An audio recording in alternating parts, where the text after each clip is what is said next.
everybody, I'm the Fiend of Grue, and welcome once again to another segment of the World of Horror. You have to forgive me for being a little bit drunk today, but it's fitting for the topic, because today we're going to take a little bit of a break from horror, and we're going to talk about Pantera, which is by far my favorite band of all time. I've had a lot of requests to do this video. A lot of people seen this stuff in the background in the collectibles segment that I've done, so I figured today I'd show you some of the Pantera stuff that I have autographed, and tell you some of the stories of meeting Pantera. I've met all of them, and we'll just start off with this right here. This is the first time that I met Pantera.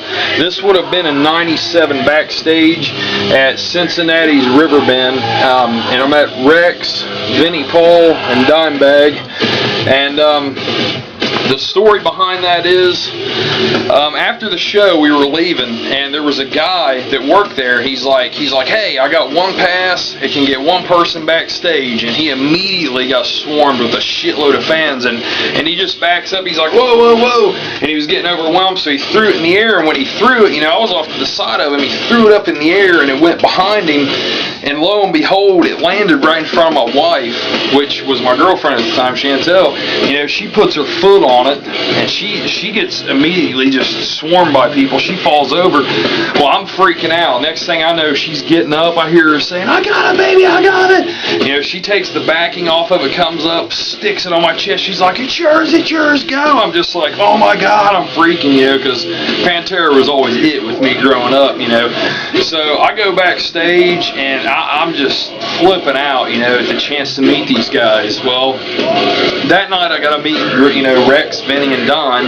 I didn't get to meet Phil that night, but it was just, for me, it was a dream come true. Just the most down-to-earth guys, appreciative guys, really love their fans, and I really got to talk to Dimebag a lot that night, and everything you hear about this guy, about how giving and caring he was, and how he was with his fans, it's absolutely true. I'm living proof of that. That's not a build-up myth whatsoever. This guy was just fucking amazing in every single way. We sit there and talked about, somebody gave him this figurine of Ace Frehley, which was, they just came out at the time, and he was just tripping out over, just totally amazed, like, wow, and talked about how he's going to have it FedExed home because he didn't want it to get tore up on the road and everything. And that night he gave me a whole handful of pics, and that's why you see here on this, you see a couple different pics. He gave me the back and front of them. Here's another one up here, this one. Actually, over here, if you start over here, it says, Dimebag says, and then over on the other side, old school metal rules. And if you notice also on this shirt, I have super glued a lifesaver on there. It's because in the handful of pics that he gave me, he was like, here, man, he gave me a whole handful of pics. I've since gave them all out except for those, and in that set of pics was that lifesaver. It's like, damn, that's a Dimebag lifesaver, But that was the first time. Next up, then I met him the next year. We actually took this pass and met them again. Actually, I gave it to my wife since she didn't get a chance to meet them then. Shit. She took that pass backstage at Dayton's Hair Arena, and she used it. So, she's in line to go backstage. This is the honest God true story. I'm going down the line. I'm asking every single person, like, please, man, will you sell your backstage pass? You sell your backstage pass? Everybody's like, no, fuck no, because if you've seen the Pantera videos, you know what it's like backstage at a Pantera show.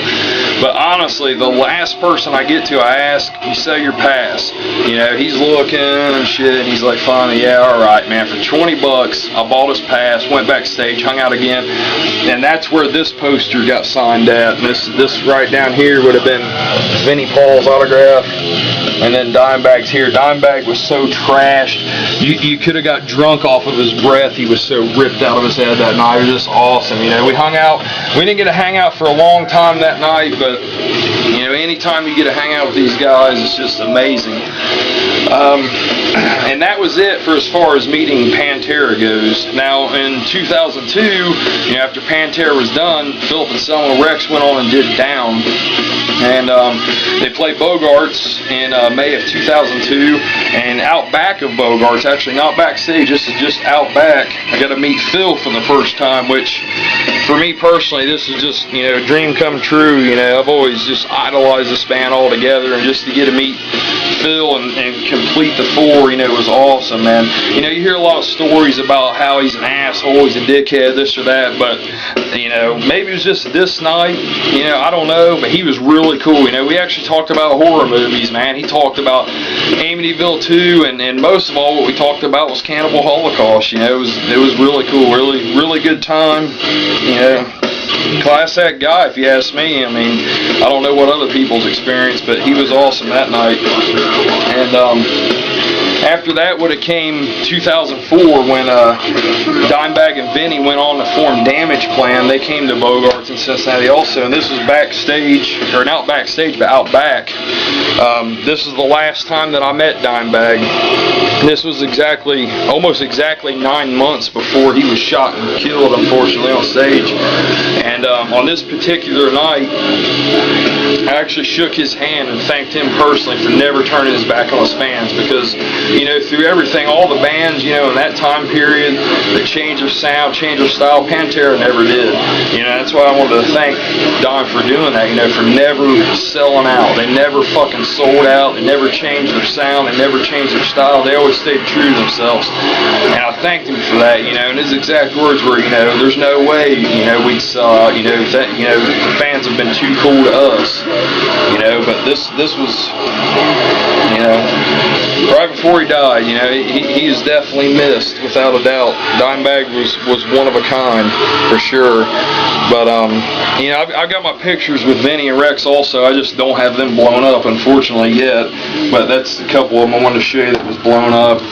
But, I mean, if you ask me, you know, a lot of people says that Dimebag's overrated, you know, that, you know, you hear so much about him now, and, you know, since he's died and this or that, you know, but to me, as a person first, and then as a guitar player, he could never be overrated, man. That guy was a genuine, kind, loving person, man. I mean, just all the way around, just the most perfect individual you could ever come across. Anybody that ever met him will attest to that, and, you know, I can say it personally, man. Dimebag was class act, and just Pantera all around, man. I'll never forget that band. They'll always be special to me, and you know, that's pretty much it with my experiences of meeting them, just making it quickly, you know, running through everything quickly.